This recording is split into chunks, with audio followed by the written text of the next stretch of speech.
The Protectors of the Wood podcast. Everything is at stake.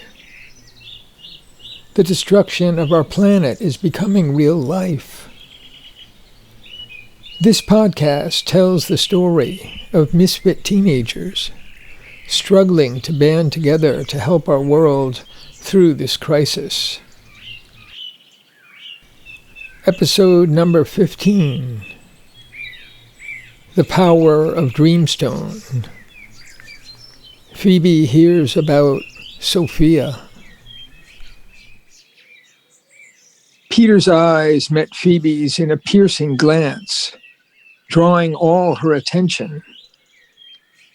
As a sort of working hypothesis, we picture Dreamstone as helping us communicate with the central good in the universe, a source of life and intelligence that cares about us very deeply. But we don't know what a person like Morphe could do with it. The central good in the universe? You mean like God? Come on, Dad. What are you trying to say? Phoebe began to feel irritated. She wished her father would make his point and stop circling around the subject. I don't see anything about my vision that would matter to anyone but me.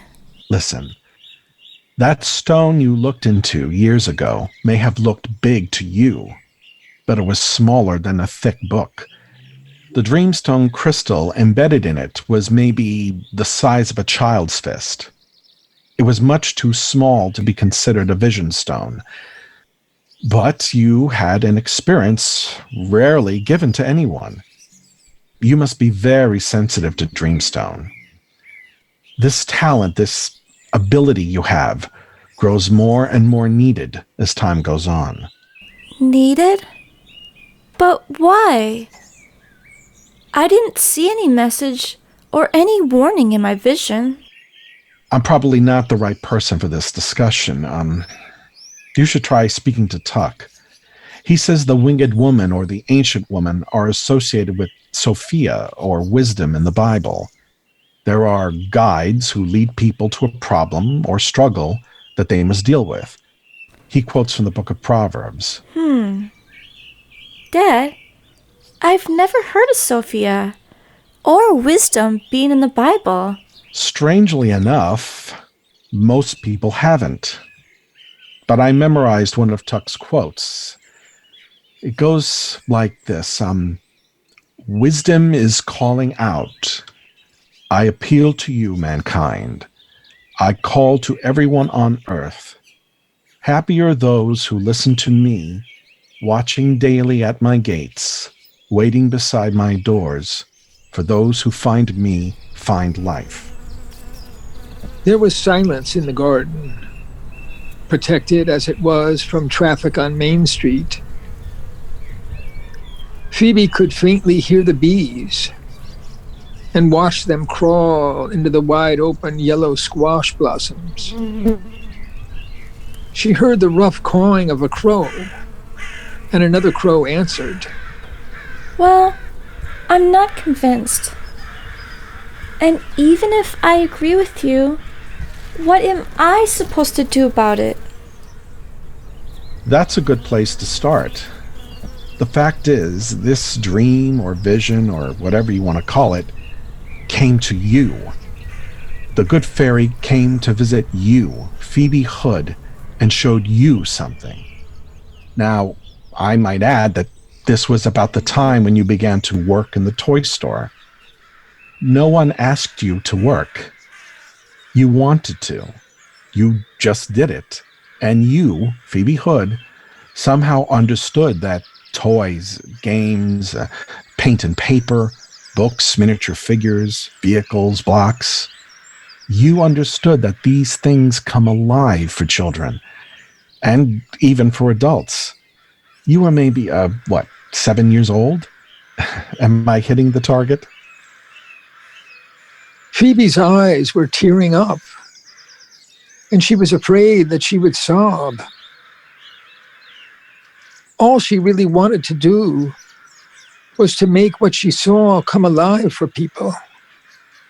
She knew she had a talent for it, a kind of magic, hard to describe.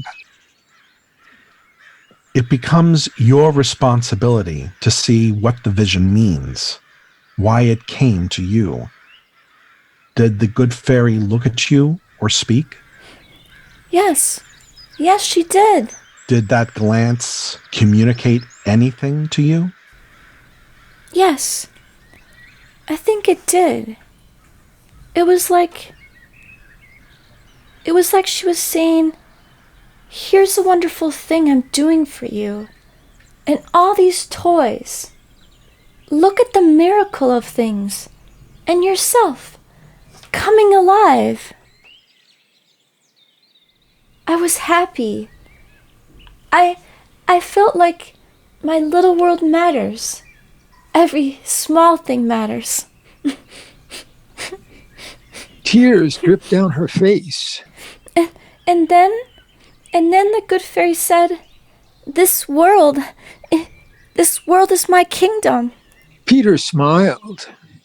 He was glowing with happiness. Okay, then. What can anyone add to that? And I've learned from your vision more than I can say. Phoebe thought this over. The garden was so quiet that she heard the buzzing of the bees again. Dad, have you ever looked into Dreamstone? Can you tell me about that?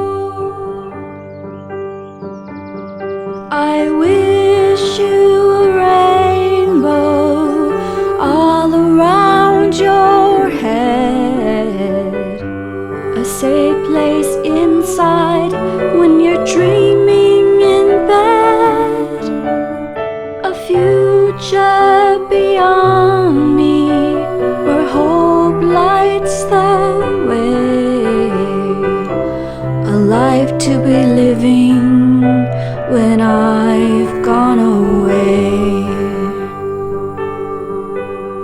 The years roll like waves on the ocean before us.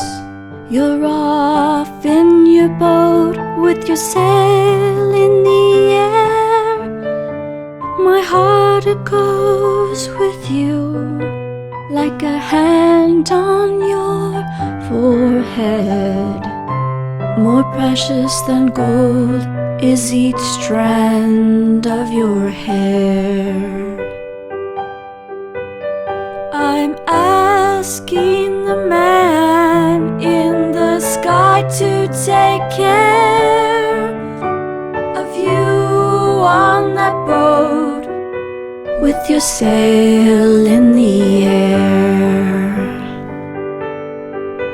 The years they unfold as a mystery before us. From out of our mother, the earth we all share.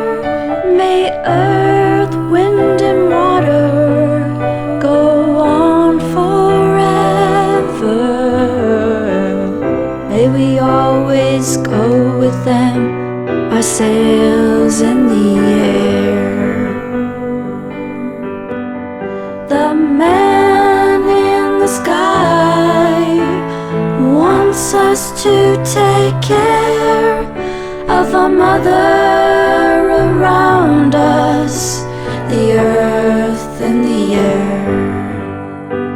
The man in the sky wants us to take care of a mother around us, the earth and the air.